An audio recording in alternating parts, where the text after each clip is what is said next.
This is Your Bird Story, a broadcast of bird stories told by everyday people about their interactions and relationships with wild birds in cities.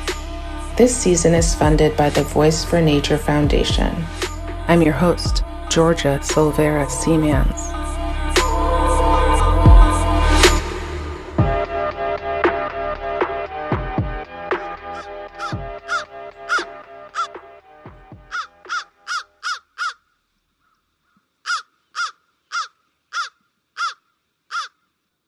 Welcome to another episode of Your Bird Story, and it is my absolute pleasure to be speaking with Kellie today, and I'm going to turn it over to her to make the introductions.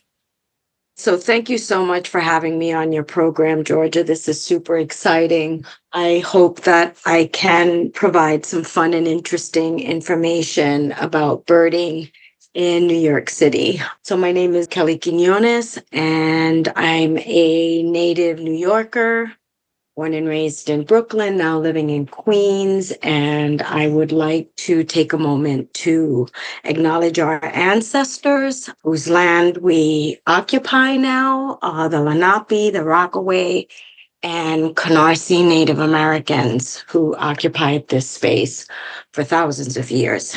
I want to begin with the setting you're in right now. So, this is a podcast, so people can't see, but I'm looking at Kellie.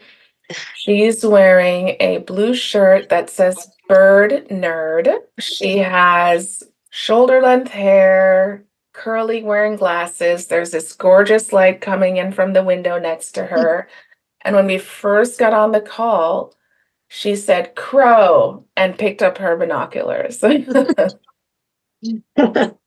So when I'm working from home, I always keep my binoculars and sometimes my camera by my windowsill in case there's anything that catches my eye. I'm very lucky in that the complex I live in has a lot of green space and very old oak trees. This complex was built in 1947 after World War II. There was a shortage of housing. And so I believe these oak trees were planted when the complex was built. And they're just so incredibly beautiful. And I'm so lucky to have them outside my window. I really appreciate having them. And it always makes me a little sad when one has to come down, which unfortunately has happened. But thankfully on my block, our oak trees are pretty much intact. How many oak trees can you see from the window you're sitting by? So from my window, there's one right outside my window, and I'm going to tell you a really fun story about a bird I saw in that tree. And then the neighbors, that one there. So 3 immediately. And then across the street is a different complex. And they also have trees. So I can see their trees. They're a mix. I'm not quite sure what they are. The bark is different from these oaks. You would know what they are. They're really dark and very textured bark. I don't know what they are. But it's lovely to have all these trees. And then behind the complex, there are even more trees. And we've had crows who've tried to nest in those trees. We've got crows nesting somewhere around here because I've seen them flying by with nesting material. And now there's been a pair in this past year. So behind me, in the other windows is another set, is our block. My complex takes up 3 blocks, and each block has oak trees, right? So I can see the oak trees from the next block. And one of those trees, pair of crows have been using on a regular basis. Like I'll bring down my blinds and I look out the window, and at least one of the crows is sitting there, which I just absolutely love because they're one of my favorite birds. All the blackbirds are my favorite birds, actually, because people tend to diss the blackbirds. And I can tell you my theory as to why. So I have a special place in my heart for all the blackbirds because they're absolutely beautiful, they're smart, and I'm always glad to have them around. Was there a point in time where you began to place a higher value on blackbirds, or is this something that you've had your whole life? No, I didn't have my whole life because I don't recall as a kid seeing the birds that I see now. Growing up in Bed-Stuy, Brooklyn, pigeons, right? Mm. Pigeons and house sparrows is what I remember.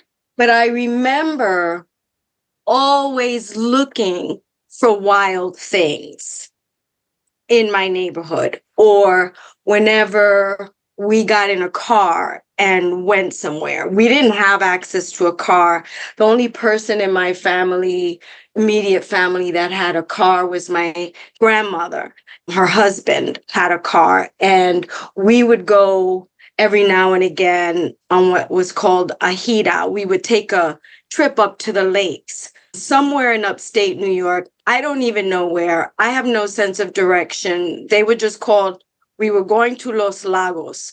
And I remember sitting in the back of the car and always looking to see if I would see any wildlife, if I would see a groundhog or a bird. I remember always looking up at the sky and looking on the ground in the grassy area.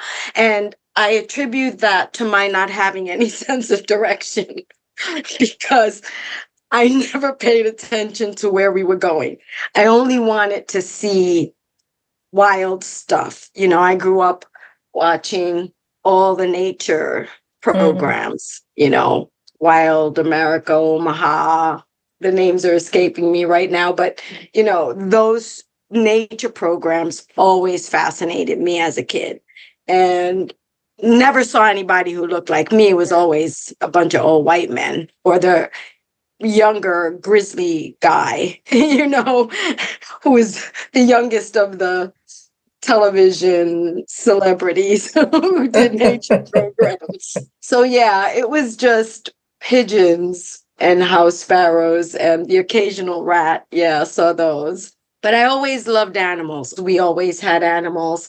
So two mourning doves just landed on the building next door to me. We have a fair number of mourning doves that hang around here, and they're absolutely beautiful. And I wish people would pay more attention to them because their colors are just spectacular. And that aqua blue that they have around their eyes is just one of the most amazing colors I've seen in nature.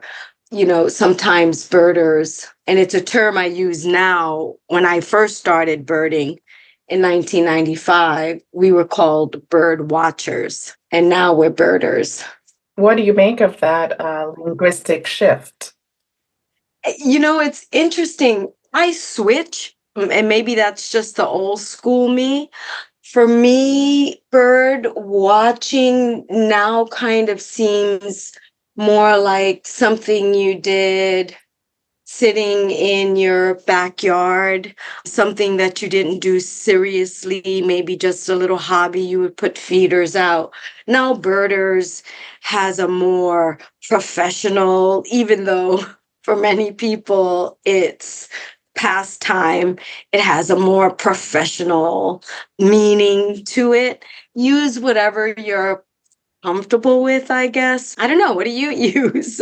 I suppose I use birder just because when I started, that was the more common term among the Yeah. people I was learning from. Some of what I do does involve just watching birds. I mean, sometimes I sort of push against the idea of birding because it can feel competitive or like a striving towards seeing certain kinds of birds, you know. Yeah, mostly I just say, "Oh, I'm going to the park to look for birds." Yeah. Yeah, my type of birding is a more relaxed birding now. When I first started, I joined all the local birding groups. I was really involved with the Brooklyn Bird Club and went on a lot of their trips, mostly because they had access to cars. It was easier for me to get a ride. I'd have to travel all the way to Brooklyn, which would take me about an hour on public transportation at 5 o'clock in the morning. But I was super enthusiastic. I was younger. I could do that. So that's what I tended to do. And I enjoyed that. I met some really great people. I find now, though, that it's become a lot more competitive. And it takes, for me, it takes the joy out of it. I don't have a massive bird list. I don't even keep a bird list anymore. I don't care. I just want to be outdoors and see what's around me because it brings me peace. And it's so easy to do.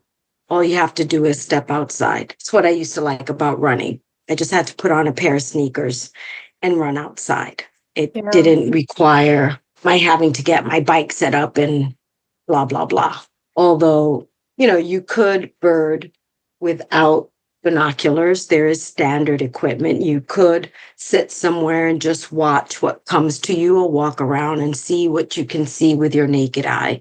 That's easier with a lot of the larger birds, but more difficult if you're looking for some of the smaller birds. So I do recommend that if people decide to pick up birding, that they look for some binoculars and whatever price point. Just compare the different types, test them out. Maybe you can go on a couple of trips and people will offer binoculars and you can use those. There are some organizations that lead bird walks and do have binoculars available to those who don't have them. As a person of color, I identify as Afro-Boricua. I don't see a lot of people like me and other people of color. When I first started, I'm seeing more of that. There's been, in the last couple of years, it hasn't always been appreciated. There's been pushback. I've experienced it. And so I just kind of went into a little corner and just do my own thing. Because again, nature brings me joy. It brings me peace. And so I like to, even if it's just in my neighborhood when I'm working, I'll take a walk around the block. And, I've seen some really cool stuff in my neighborhood, Can you talk about that cool stuff? Yeah, absolutely. So I have seen, this was years ago, haven't seen one since, but I got an American woodcock right outside my window years ago. Oh. Yeah. And I was just like, what in the world is this bird doing here? This is not its kind of habitat. I was actually a little worried for it because it did not blend in with the grass. It didn't have anything to hide in. So my hope was I kept watching to see if it was okay, if anything was bothering it. And my hope was, knowing that they become active in the evening, that it was going to fly out, that it was just going to sit tucked away in that little corner that it was in, and that it would eventually just fly away at night and go to where it needed to be. So that was fun. Birds that I've seen lots of warblers here, woodpeckers. When I first moved to this area and, having done this for so long, I am seeing, this is all anecdotally, I'm not a scientist, but I have seen where I'm not seeing the same number of birds. I'm not seeing birds that I used to see all the time in the winter. In the wintertime, when I first moved to this area, I would see white-breasted nuthatches. I would see different species of woodpeckers, red-bellied woodpeckers, downy woodpeckers, tufted titmice, chickadees, dark-eyed juncos, white-throated sparrows, in large numbers. Sometimes I would see them in the same tree, all of them like feeding in a specific area. And I was just amazed by that. And I didn't get one tufted titmouse this year, not one chickadee, no juncos, some white-throated sparrows. We get the white-throated sparrows, not in the numbers that we used to get, but still get the white-throated sparrows. The northern flicker, haven't seen them here in a couple of years.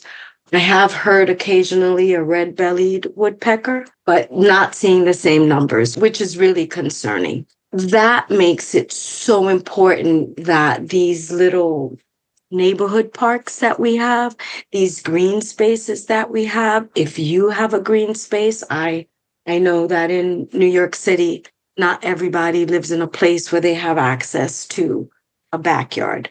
But if you do, think about making your space bird and bee friendly, right? And bat friendly. Let's not forget the bats. Let's not forget the other bee. And Yeah. let's not forget our flying mammal. Can you talk about why you're concerned? Like, where does the concern come from?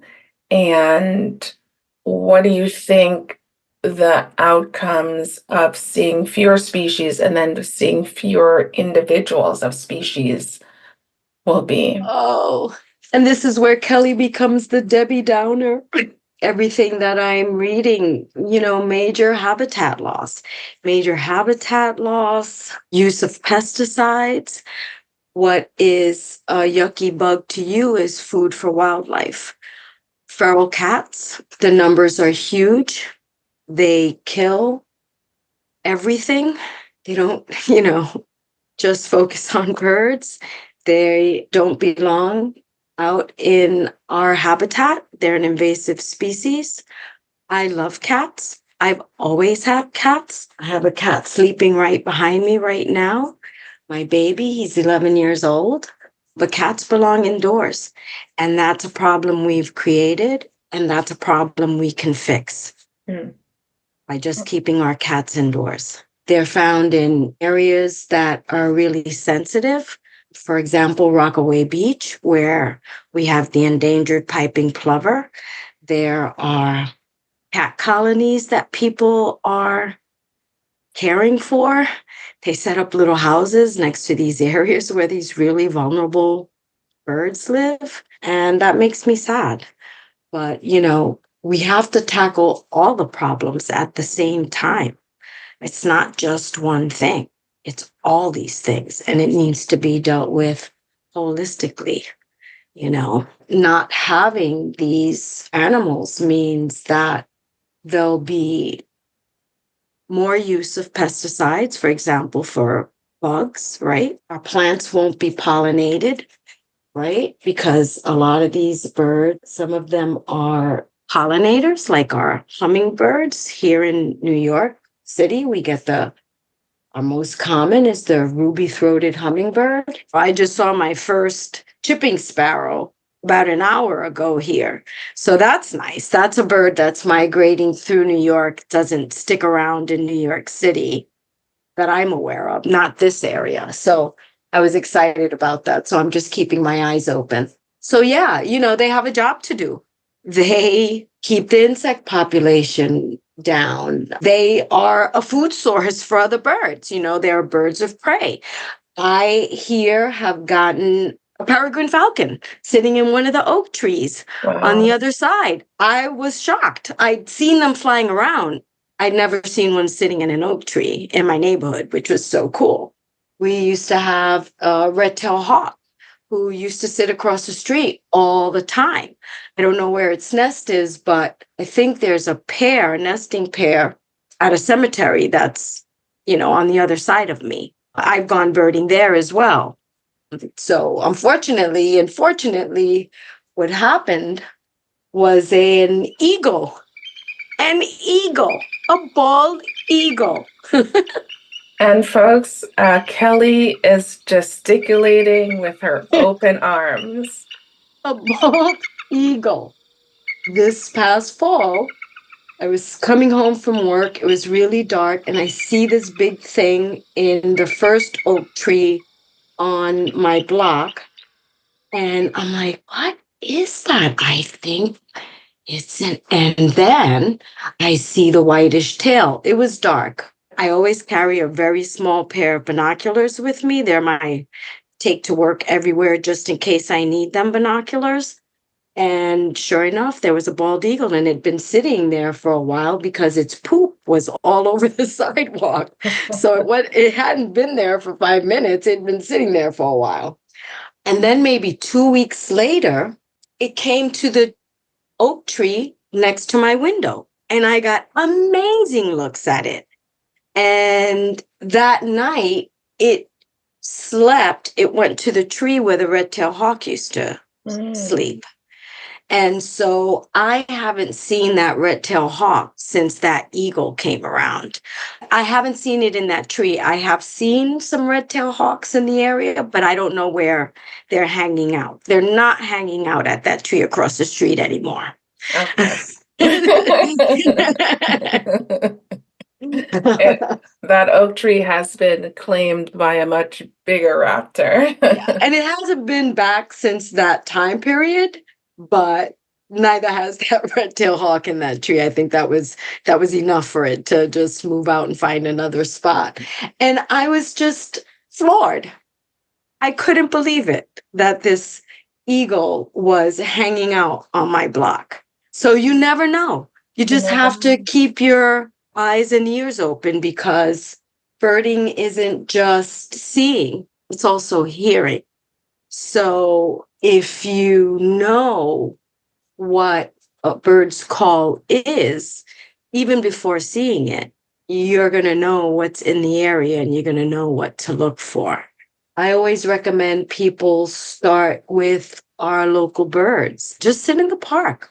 Sit somewhere and look around and pay attention and see what you might find. Our common birds are cardinal, which is bright red. The male is bright red with a black on its face and a reddish bill, and the female is a browner color, but they both have crests and she has like a reddish bill, and they both sing. Mm.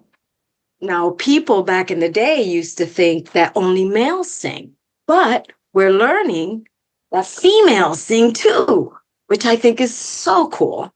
And, you know, female birds would get ignored, because a lot of the males are much brighter.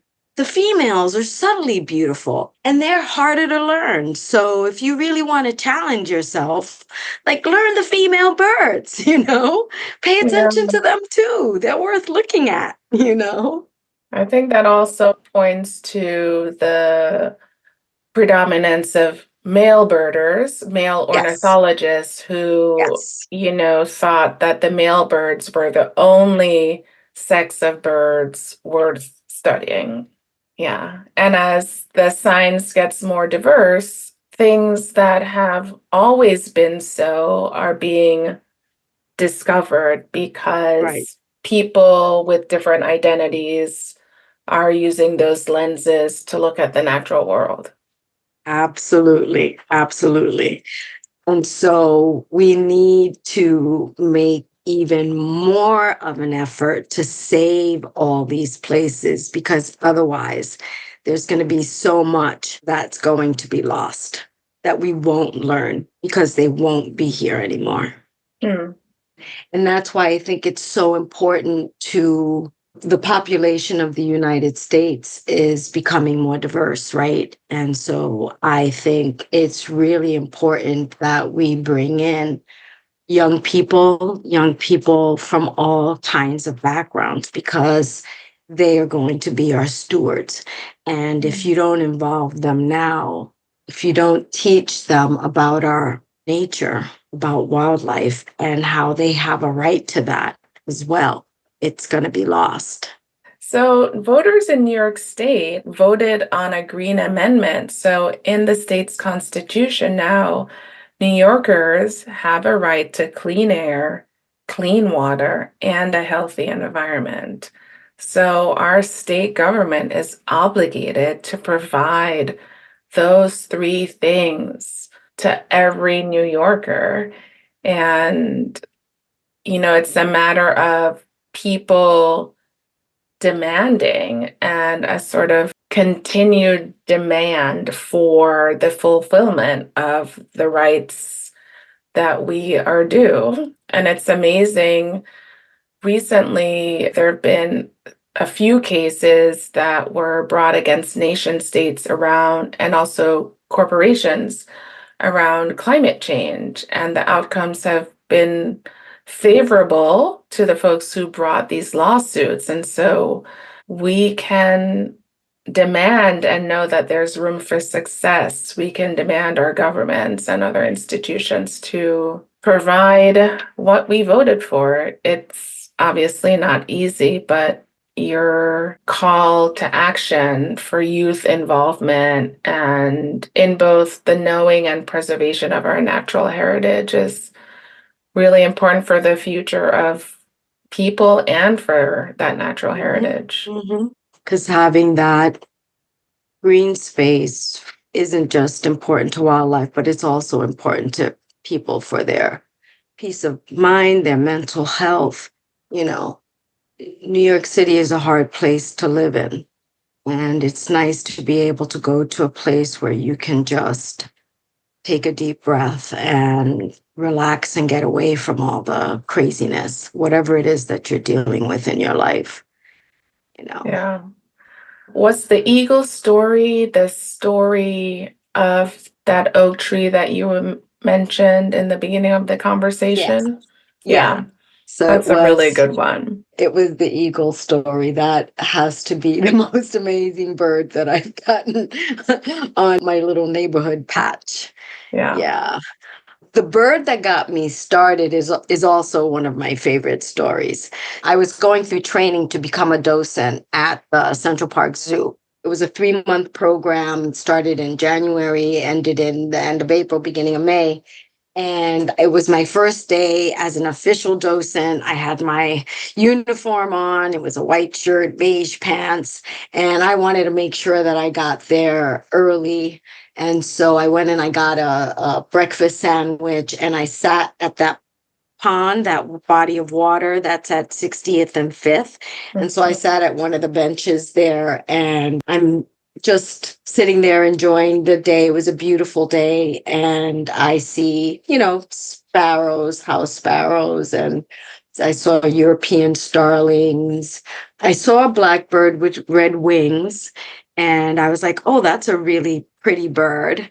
I'd never seen that before. I saw an American robin. And then I had looked to my right, something came in and it landed on a rock in the water. And I went, oh my gosh, what is that? It looked like a dinosaur. So it was about 2 feet, 1.5 feet tall, long bill, steel gray blue back, long white feather, these just enormous feet. Again, looked like dinosaur feet. It's really scaly. And I'm going, and red eyes. And it was looking intensely into the water. And I'm like, what? What is that? I had no idea what I was looking at. I'd never seen anything like it before in my life, but I immediately thought, wow, that's a great example of what a dinosaur bird looks like to me, like the evolution of birds from dinosaurs. That to me, just my head was exploding. So at the end of my shift, I was there for the full day. At 5 o'clock, I leave and I go to the Barnes and Noble on Fifth Avenue. And I ask them, where's the guide section for nature guide section? So they send me upstairs. I go upstairs. I find Peterson's Guide to Eastern Birds. Now, I don't know what I'm looking at, so I'm just flipping through the pages because I didn't know what family it was in. I didn't know anything. And I found the red-winged blackbird. I found the robin. And then in the beginning, I find the bird. And it's a black-crowned night heron. I had no idea. Had no idea we have birds like that in New York. And so I bought the book. I took it home with me, flipped through the pages, looking at other kinds of birds. The next time I went to the zoo, I was every 2 weeks. I went to the same spot, sat there, and whenever I would see a bird, I would just flip through the pages. And that's how I got hooked with birds, And I was just like floored that we had all these amazing birds in New York City. So I learned that we were in the Atlantic Flyway, which means birds are migrating through and have been doing it for millions and millions and millions of years. And they stop here to feed. And again, that's why it's important that we don't use pesticides, because they need access to these bugs. Most of our birds either eat bugs or they're eating worms, or there's some eat fish like, an osprey and eagles. That's important. And then they head north to breed. And I was just absolutely fascinated by that. That's another wonderful, amazing moment. I know when you see certain birds, they look like from another time. You have a glimpse as to what dinosaurs could have looked like. And then the different sizes, right? Because you have something like this black crowned night heron that's almost 2 feet tall. And then you have something as small as a hummingbird, right? That's only a couple of inches in length, right? And they all evolved from dinosaurs. Is that mind blowing or what? It is. Yeah, I mean, when you look at the peregrine falcon and the ruby-throated hummingbird, I mean, I'm constantly, every migration season, just flabbergasted by the journey that these creatures, small and not so small, take, because I can get winded going up some stairs, but these birds fly, and they fly through all kinds of weather and over bodies of water, and they could travel over thousands of miles. Like, for example, a blackpoll warbler, one of the warblers that comes through at the end of the migration, towards the end of the migration. It's a beautiful bird. Blackpoll means black. It has a black head. It looks like it has this black cap, and the males have really beautiful dark streaking. They're white, and then the females, the streaking is finer. They don't have that hole on the head. And they've got cool little yellow feet. They travel thousands of miles to get here. From South Central America. That's the other thing, you have all these immigrants that come in from different parts of the world, and so many of these animals are in their backyards, birds that are coming from South America, Central America, the Caribbean. My family is from Puerto Rico. I've seen these birds in my mom's backyard. I've seen prairie warblers. I've seen blackpolls. I've seen magnolia warblers in Puerto Rico during the winter months. And they go there because they have access to food. And usually many of them change color, right? They lose their breeding plumage. They're no longer trying to attract a mate. They just want to hide and feed and fatten up and survive till they come back here, right? Yeah. And breed again, live to breed again. Unfortunately, there are a lot of challenges, right? Again, habitat destruction. One of the things here in New York City is glass buildings. And it doesn't have to be a tall building. It's just glass. It can be on the first floor. But if it has a reflection of its environment, if there are trees and flowers and bushes or they see sky, they don't recognize that as a solid object. And they're going to think they can fly to that tree they're seeing in the glass, and they're going to end up colliding with it. And unfortunately, more often than not, they end up dying, if not immediately, later, because of internal injuries that we don't see. A lot of people think, oh yeah, I saw the bird hit the glass, but it flew away. Yeah, it's gonna hide because it doesn't want to be vulnerable to a predator. If it doesn't get to a rehabber, it's not going to survive because it can have internal injuries. It can have, swelling of the brain. And rehabbers have a medication that they can give it. I tell people, there's a great app called Animal Help Now.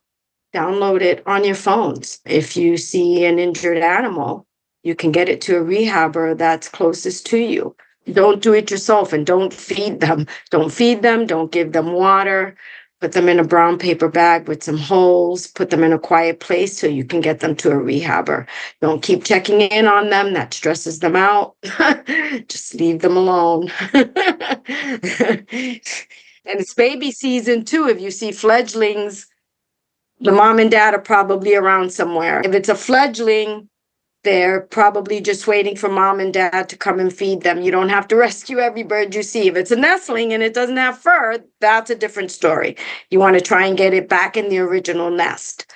But fledglings, you can leave them alone and let mom and dad take care of it. You can be sure that they're probably watching you and just want you to leave so that they can go feed their baby.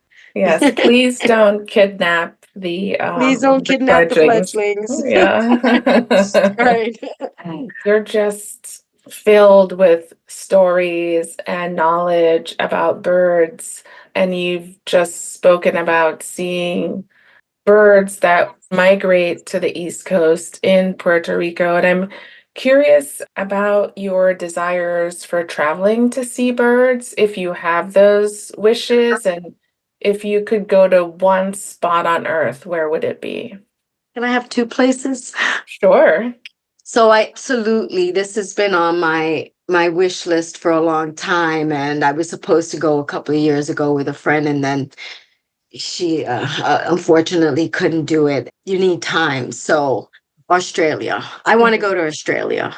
I want to go to Australia so badly because not only does Australia have amazing birds, they have bats. So I can combine my love of birds and my love of bats in the same place. And I could do this in a lot of other places too, but Australia, in addition to having microbats, the micro meaning small bats, which we have microbats, they also have flying foxes. We don't have flying foxes in the new world, and I'm doing air quotes. So South Central America, they're only found in old world countries, which includes Australia and Africa and Asia. And so I follow several rehab pages, and I just would love to see bats migrating. That would just be an incredible experience. Yeah. Yeah. And I want to go to the Galapagos Islands. I went to Ecuador and unfortunately wasn't able to do the Galapagos portion. I don't have the big bucks like that. Other people have big bucks like that. So I realized that I'm probably not going to be able to see and go to all these amazing places. So I may do with what I have here, and I'm appreciative of what I have here. So wherever I go, I just, I'm grateful for whatever I can get. Yeah, I guess I'd like to ask you one last question, and it sort of combines a few of the threads that we've touched upon in this conversation. What advice would you have for a young person of color who is interested in birds and lives in a city? Start with your own backyard. Don't think that you have to go to some other place to see birds. Go out in your own backyard, bring your friends, bring as many friends as possible, other people like you, right? You'll be joined by other people like you. You'll feel safe. You may be going to some areas where you're not familiar, so it's good for you to have a buddy to go with you. A lot of people have phones now. They have access to computers. You can go to a library. You look at some of the birding sites to see what's out there. So maybe just prep before you go out. Cornell Labs has All About Birds. I love All About Birds. I love going to that website because it has so much information. It shows you pictures of the different kinds of birds, the males, the females, the juveniles. It has recordings of the birds, what they sound like, where they're found, what their range is during the different periods, whether it's fall, spring, whether they're year round or not. You can gather all that information, and it's free online. So if you have access to a computer and at home, and if you don't, again, take advantage of your local libraries. You can get a free library card. You can sit at their computers. You can learn as much as you possibly can online. I recommend that they do a little bit of homework and just go out there and enjoy it. Just go out there and enjoy nature and see what you see. Find out about local birding organizations, see if there are any bird walks that are being held that are for free. I know that in Bryant Park in the springtime, they offer bird walks. Check out your local parks and see if there's an organization that's affiliated with them and see what they have to offer. There's usually information posted on a stanchion, on a sign in your local park, and it has information on what website to go to. One of the amazing things about being in New York City, I feel really lucky, is that we have access to public transportation, right? So even if you don't have a car, you can get on the train and go to any of the parks, right? We have so many parks in New York City, and we have different habitats, right? So, for example, I live here in Queens. You can take the A train to Jamaica Bay Wildlife Refuge.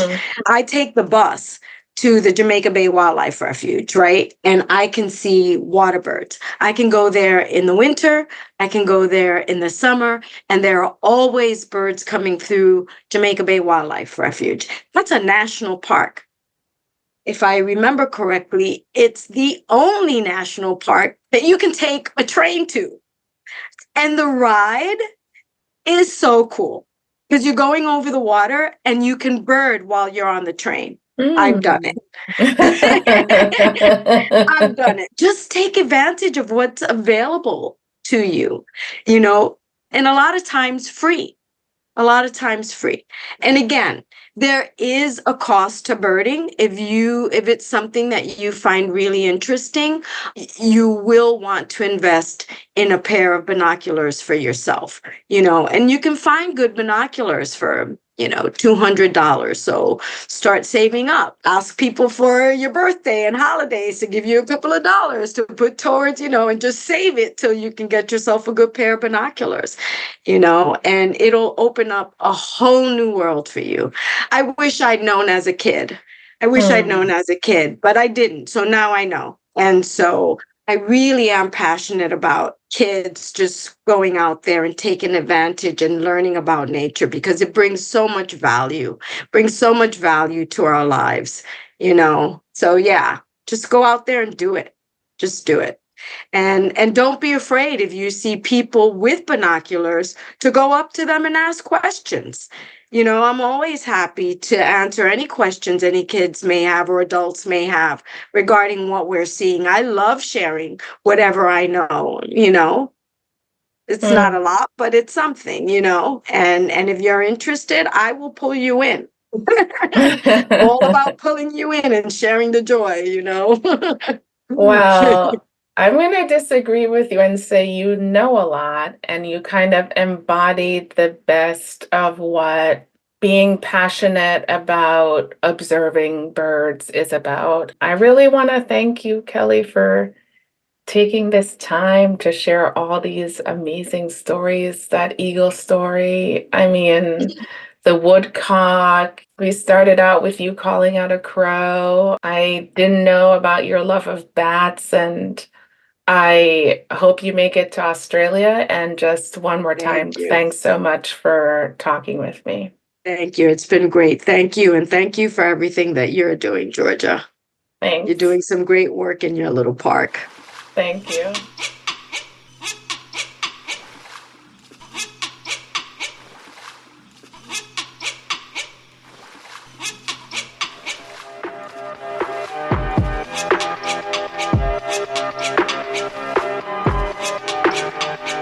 Thank you for tuning in to this episode of Your Bird Story. Like, share, subscribe, and we'll see you back here next month.